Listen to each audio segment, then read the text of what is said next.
ये पूंजीपतियों की सरकार है। ये जो भी फैसला लेती है पूंजीपतियों के पक्ष में लेती है और गरीब के विरोध में लेती है।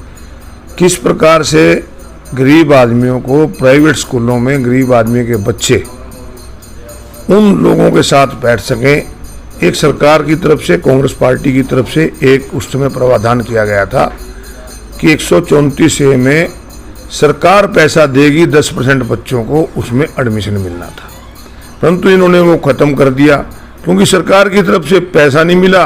पहले तो लड़ाई इस बात की लड़ी जाती थी कि 134A में एडमिशन मिलो, अब एडमिशन की बजाय सरकार ने उस कोटे को ही ख़त्म कर दिया, गरीब आदमी पे कुठाराघात करने का काम किया। सरकार को चाहिए कि सरकार अपना फैसला वापस ले और गरीब बच्चों को जो प्राइवेट स्कूलों में एडमिशन होता है उसको दें, और जो प्राइवेट स्कूलों का बकाया सरकार की तरफ लगभग, मैं आज पढ़ रहा था अखबार में, 1500 करोड़ के करीब है, तो उनका बकाया दे। प्राइवेट स्कूल वाले तभी पढ़ाएंगे जब सरकार पैसा देगी। सरकार पैसा देती नहीं, वो पढ़ाते नहीं, बच्चे गरीब ऐसे ही फिरते हैं। सरकारी स्कूलों में मास्टर नहीं, सरकारी स्कूल में मास्टर है तो बिल्डिंग नहीं है, तो कहाँ जाएंगे बच्चे। तो इस प्रकार से सरकार गरीब विरोधी सरकार है, क्या पूंजीपति के पक्ष में लेते हैं।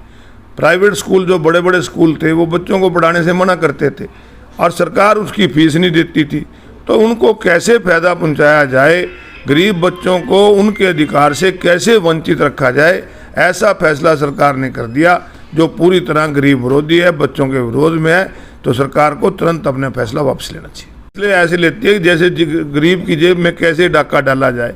रोजाना डीजल और पेट्रोल के रेट बढ़ा देते हैं, रसोई गैस के रेट बढ़ जाते हैं। इसी प्रकार आज देखते होंगे सड़कों पे गाड़ियां चलती हैं, टोल को बढ़ा दिया जाता है, और अब बिजली के रेट भी उन गरीब आदमियों के बढ़ाए हैं जिनको सरकार की तरफ से एक रियायत मिली हुई थी।